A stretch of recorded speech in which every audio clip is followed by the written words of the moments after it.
Hey YouTube, Rico Knows here. So if you're watching on Twitter and you're reading all the posts about Colorado, and you probably are, I don't read them all. They just get sent to me over and over and over. Rico, react. So I always make these videos to appease the followers, to appease whoever wants to know about it. And what you see here is Joel Klatt talked to On3. Well, he really talked to Colin Cowherd. So Joel Klatt was on the Colin Cowherd show, and he said there's a scenario where if Shedeur Sanders is healthy, they maintain some of the health with the guys on the outside, Travis Hunter, who I think is one of the best overall players in college football. There's a chance that Colorado's competing to go to the Big 12 championship game. Okay. So first thing I want to say is your scenario would be something never seen before. Your scenario is absurd. Number one. Okay? That's just ridiculous. Now, that being said, my biggest issue is we label Joel Klatt a member of the media. He's an analyst for Fox Sports. We label Joel Klatt a journalist almost, if you will, right? He's a game broadcaster of some sort. He's the color commentator, right? There's the play-by-play guy, then there's the color commentator. Joel Klatt's good at his job. But when you go and ask someone who's an alumni, the former starting quarterback and team captain of Colorado, and you ask him about Colorado, well, you're not going to get a realistic answer. You're not going to get an accurate answer. You're going to get a homer. This is like asking Desmond Howard what he thinks of Michigan next year, or Kirk Herbstreit of what he thinks of Ohio State. These guys cannot compartmentalize their fandom. So my only issue with this statement is, first and foremost, I think you're not even being, like, genuine. This is disingenuous. Like, this is not real. You don't really believe this. You hope it. It's fandom. But don't disguise it as analysis.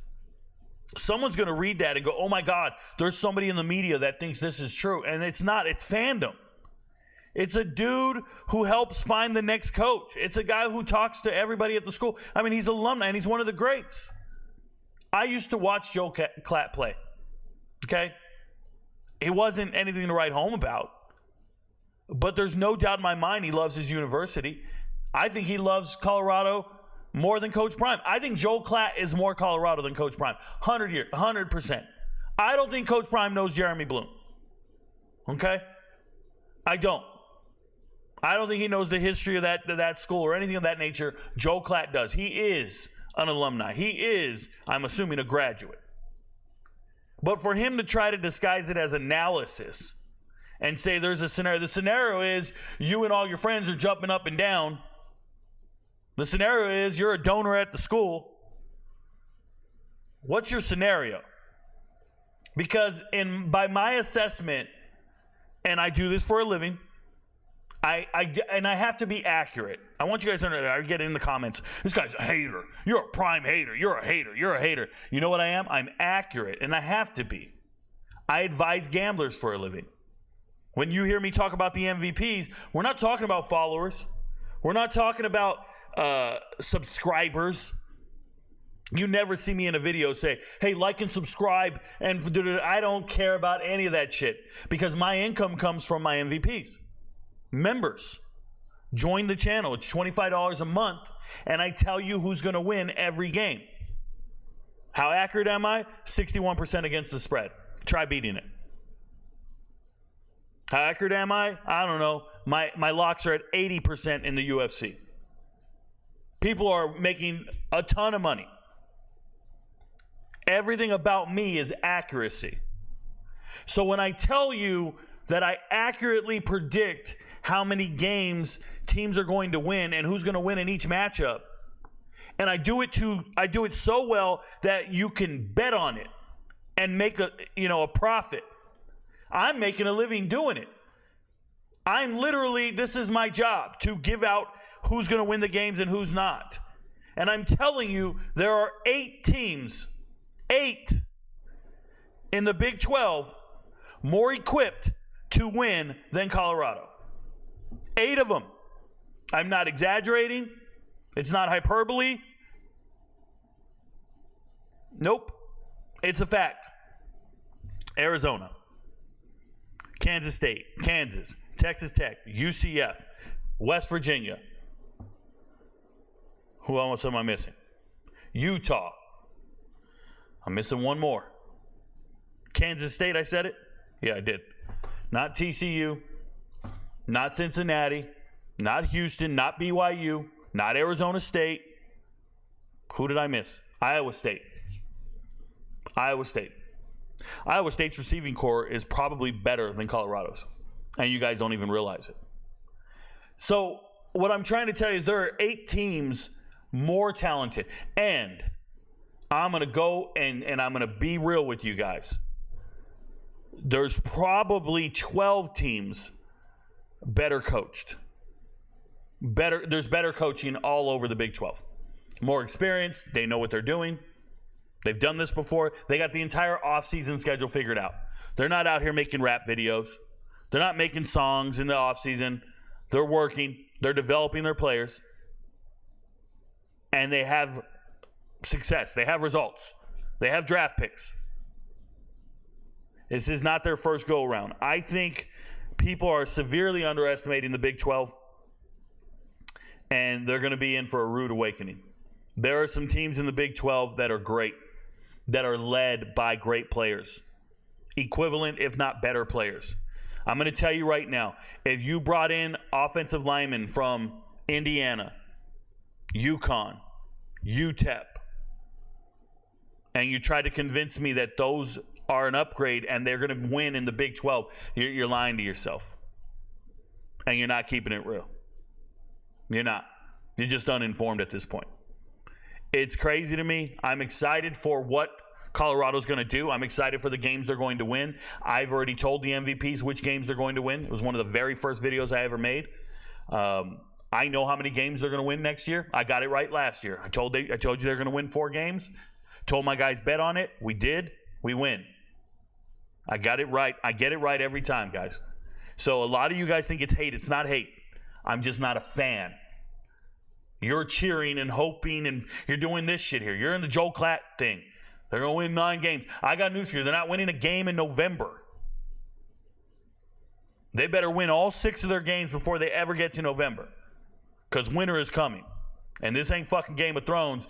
It's the Big 12 conference. So when I look at shit like this from Joel Klatt, I'm disappointed. It's embarrassing. They went and asked Joel Klatt right here what games are going to shape the season next year, and he has Colorado, Nebraska. That game is not going to shape the season in any way, shape, or form. Either one of these teams can lose the game and it has no impact on the playoffs. It has no impact on conference championships. That is fandom. That is him putting in fandom here. There's no place for this. Look at all the teams and look at all the games. What's going to shape the 2024 season? These are all playoff caliber teams. These are all perennial powers winning 10 games. And you go and pick 2 programs who haven't won over 6 games in the last fucking 5 years. It's ridiculous. It's fandom. It's gross. It's embarrassing. That's nuts, man. That's like making a list of all the finest women and you put your wife on there. Come on, dude. They're pretty to you. They matter to you. This game's not going to shape the 2024 season. It might matter to these schools. It's not going to matter to the whole season. There's a game. There's a Miami-Florida game. That matters more. Miami-Florida State has more implications. I'm telling you, Memphis-Florida State has more implications. Because if Memphis beats Florida State, they can go undefeated and get in the playoffs. This is not a game. This doesn't matter at all. It's a rivalry. I'm sure a lot of people are going to watch it. It's not shaping the 2024 season. People need to get out of the habit of thinking because people watch it, it matters. It does not dictate playoff matchups. It does not dictate the end of the season. It does not dictate the final AP poll. It doesn't do any of that. It literally doesn't come up in the playoff committee. Never did, never will. This is not a relevant game. It's exciting for the fans of both teams. It's exciting for the fans across America. It does not shape the 2024 season. That is just dumb. But it's Joel Klatt trying to squeeze in two very, very marginal teams on a list of elite teams. Two of these don't look like the others. Look at all these other teams, and you got these two guys. Even in their worst season, they're not losing to these teams. In their worst year in a long time, these teams up here are not losing to these guys. And don't even get me started on, they don't even belong on the same field as these other teams. They don't even belong on the same field.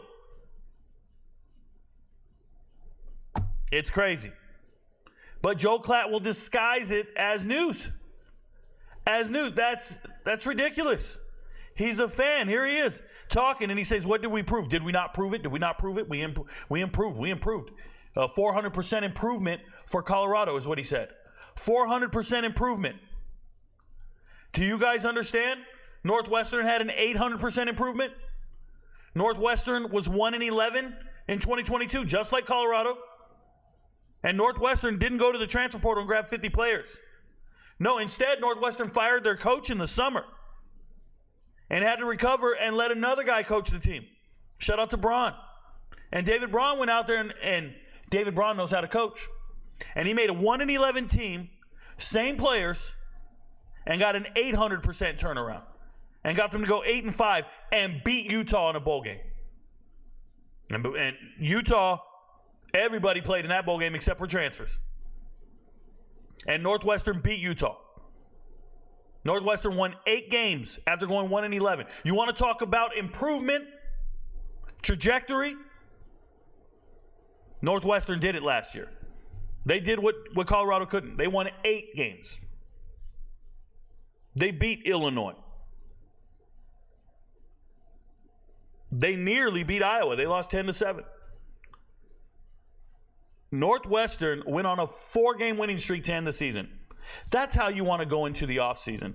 Colorado was busy firing their offensive coordinator. Their quarterback was injured. They were yelling at their offensive line. The fans turned on everybody and just said, oh, it don't matter. We got draft picks. No, you don't. No, you don't. Everybody talked about it. Oh, my God, we got draft picks. No, you don't. Draft came and went. Nobody got picked. Oh, we signed undrafted free. Everybody does. Oh, you see the contract? Everybody gets a contract. And then you get cut in August and it doesn't matter. The fandom is out of control.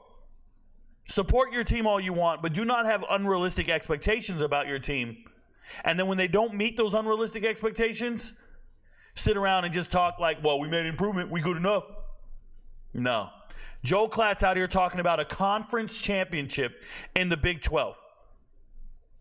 There's a chance they're competing to go to the Big 12 conference championship. What? I left out Oklahoma State. I talked about all the teams in the Big 12. Oklahoma State was in the conference championship game, and they brought back all their starters. What are the chances Oklahoma State gets back to the conference championship game? Once again, we're talking about teams that are winning 9, 10, 11 games versus a team that you guys think they drew up somewhere and they magically made them great. Bro, there ain't no fucking magic beans. It doesn't happen like that. I have them winning games. I do. Not this. Not that this is embarrassing. Joel Klatt should be embarrassed going around with his fandom with a straight face, wearing neutral colors, pretending like he's not just a homer. He's a homer. He ain't no different from the rest of them. This is like listening to Reggie Bush talk about USC. You think he's going to say something negative about his school? What is wrong with you guys? None of this ain't factual. Hey, Rico, I get in a DM. Hey, Rico, Joel Klatt just predicted we're going to the championship. Who's we, bro? You got shoulder pads? Come on, guys. Be realistic. Sit down, analyze the results, and understand that it's not going to go down the way you envision. It's not. I hate to break it to you. November is going to be very cold. Your friends don't know. but Rico knows.